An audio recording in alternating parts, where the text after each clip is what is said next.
Okay mga kababayan, Chris Ulo po ulit at welcome po rito sa ating YouTube channel. Okay mga kababayan, mga ka-analyst, pag-usapan ho natin itong ginawang pagpunta, paglusob, o natin sabihin dumayo. Hindi tayo bisita, hindi tayo turista sa sarili ho nating bansa, sariling bayan. Pag-usapan ho natin itong pagpunta, paglusob ng grupo ni Pangulong Bongbong Marcos, yung Alyansang Bagong Pilipinas, na kung saan kasama niya ho ang mga ini-endorso niya hong mga senador, 12 ho yan. Saan lang ba sila nagpunta? Sa Davao lang naman, baluarte ng pamilya Duterte.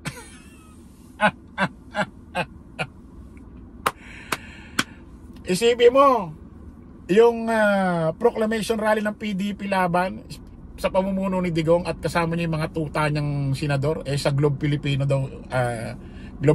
daw ginanap. Kala ko pa nga kwarto-kwarto lang sa Sogo kasi ang liit samantalang itong Alyansang Bagong Pilipinas ni Pangulong Bongbong, ini-endorso niyang 12 senador, sa malalawak na lugar ho ginaganap, dinadagsaw ang tao. Especially ho ngayon yung pagpunta nila sa Davao. Pagpunta nila talagang grabe, dagsa. Ang estimate ho yata parang kulang-kulang 100,000. Grabe, ganda tignan, no? Kulay pula lahat. Pula, loyalista, no? Palakpakan po natin mga kababayan. Ngayon, siyempre, gumawa ng statement itong si Pangulong Bongbong na naman. Parang nung unang proclamation rally nila, nasabi niya yung ibang senador dyan, nautusan lang mag-deliver ng suka, tatakbo na ng senador or nabigyan na ng COC, Certificate of Candidacy. Aba, nag-react itong mga tuta ni Digong na ini-endorso niya mga senador. Niliteral talagang ang pagkakaintindi nila sa sinasabi ni Pangulong Bongbong, talagang literal na suka. Hindi ho basta ganun yun. May meaning yun, may ibig sabihin yun. Hindi ho literal na suka yun. Hindi ho literal na nag-deliver ng suka. Hindi literal na ganun yun. Makahulugan ho yung sinasabi ni Pangulong Bongbong. Nililiteral nyo lang, kaya mukha kayong tanga. O ito mga kababayan, lumusob ito si Pangulong Bongbong Marcos dyan sa Davao. Kasama ho itong 12 ini-endorso niyang pagkasenador sa Alyansang Bagong Pilipinas.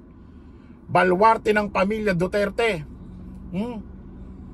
Na kung saan binanata ni Pangulong Bongbong Marcos etong si Digong about din sa ginawa ni Digong na pahayag na kung saan para daw makaupo itong mga ini-endorso niyang senador, papatayin na lang daw itong 15 senador na ito.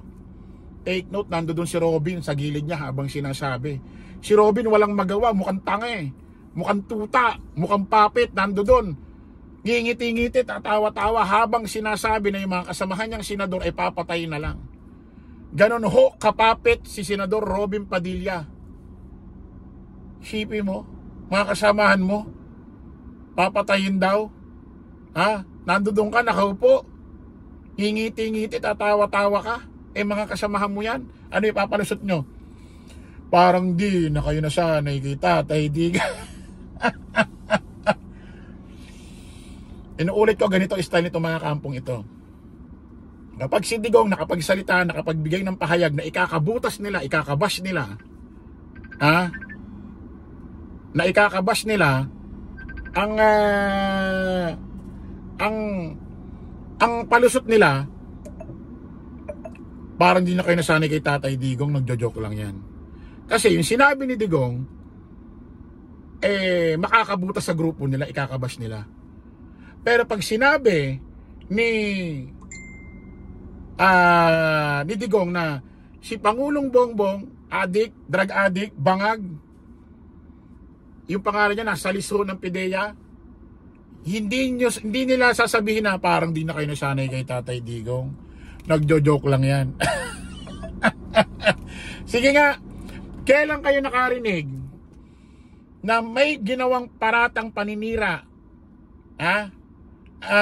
Itong si Digong kay Pangulong Bongbong, at ang sinagot nila, huwag kayo maniwala sa sinabi ni Tatay Digong kay Pangulong Bongbong. Joke lang yan para di na kayo nasanay. Di ba? Wala. Pero kapag ang sinasabi ni Digong, nadudulas siya, kakasira nila, tulad ng sinabi ni Digong sa Senado na itong si Bato de la Rosa, death squad yan, member ng death squad yan. Ano sinabi ni Bato nung tinanong sa kanya, totoo ba sinasabi ni Tatay Digong na death squad ka? Ano sinabi? Parang di na kayo nasanay kay Tatay Digong, nagjo-joke lang yan. Pero malamang sa alaman pag to sinabi, ano ba sabi niya, sinabi ni Tatay Digong na adik, bangag to si Pangulong Bongbong Marcos, ang pangalan niya nasa list, narkulis o nasa list ng PDEA, ano sasabihin nila? Ay, may alam si Tatay Digong kaya ganyan magsalita. Yan, ganyan ang style nyo. Panoorin nyo ho itong ginawa ni Pangulong Bongbong kung paano banatan etong si Digong about doon sa ginawa niyang statement pahayag doon sa unang proclamation rally nila na kung saan parang kwarto lang ng Sogo yata ginanap. Panoorin nyo, ha, pakinggan natin. Ayun lang, narinig lang natin ng isang araw. Wala daw pag-asa, siguro kanina wala silang pag-asa, kaya papatay na lang sila ng 15 na senador. Talaga, sabagay, hirap naman ng ibang tao. Iniisip lang nila, isa-isang solusyon sa lahat ng problema ay pumatay pa ng Pilipino. Nakakapagtaka kung bakit ganun. Grabe, no? Grabe, no? Putik. Isipin nyo mga kababayan, no? Isipin mo, proclamation rally ng PDP laban sa pangunguna ni Digong at kasama niya yung mga tuta niya na senador na ini-endorso niya.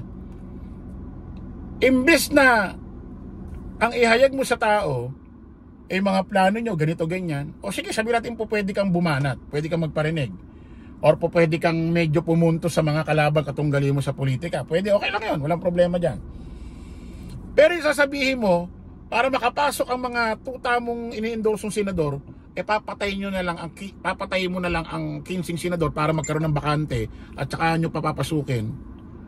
Anong klaseng payag yun? Ha? Nasanay na lang ho kasi ito si Digong na kung ano talagang iniisip niya, nararamdaman niya, wala nang pinipiling lugar, wala nang pinipiling oras. Pili niya, napaka-untouchable niya. Kahit anong sabihin niya, kahit anong pagmumura niya. Kung sino man ang gusto niyang halikang babae sa entablado, gagawin niya. Ganun na lang uugali niya. Dati nga, sinabi niya, merong ginahasa raw sa Davao. Ang ganda daw. Sana raw siya na lang daw nauna.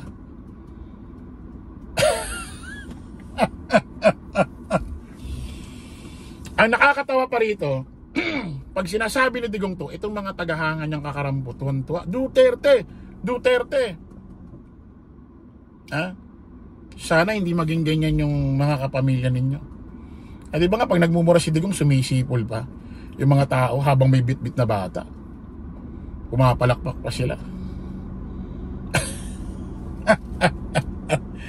Ito mga kababayan, no?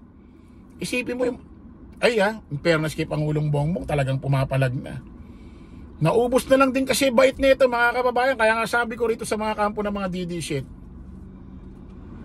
huwag nyo nang hintayin na dumaloy pa, magising pa ang natutulog niyang dugo na galing kay Ferdinand Marcos Sr. Baka kung saan kayo pulutin. Naalala nyo di ba si Eugene sa Ghost Fighter? Di ba? Isipin mo meron palang class S na halimaw. Meron pala siyang dugong ganon. Ano nangyari sa mga kalaban? Durog. Sinasabi nyo weak leader, mahinang leader. Meron bang mahina weak leader na kung saan hanggang ngayon di nyo pa napapaalis? Ang lumulubog kayo. Kayo dakdak dito, panira dito, mura dun sa tao, dun sa presidente. Yung presidente ngayon na lang nagsasalita, pero dati puro laging tahimik ginagamitan lang kayo ng utang. Ano nangyari? Tulad sa Roque, ano, kumusta? Tignan mo si Roque, lahat kung ano-ano na lang ginawang paninira kay Pangulong Bongbong, still si Pangulong Bongbong presidente. Kung ano-ano na lang ginawang paninira kay Evelisa Marcos, pati sa relasyon nila, still mag-asawa pa rin. Kung ano na lang ginawa paninira sa mga anak, still magkakasama pa rin ng pamilya, buo pa rin. Si Roque, asa na? Ano nangyari kay Roque? Lubog ang karir. Siya pa mismo nagsabi, nawasak ang kanilang pamilya, kanyang asawa. Yan ang napalamon. Okay, maraming salamat po mga kababayan. Kita-kita ulit tayo sa panibagong live, panibagong vlog.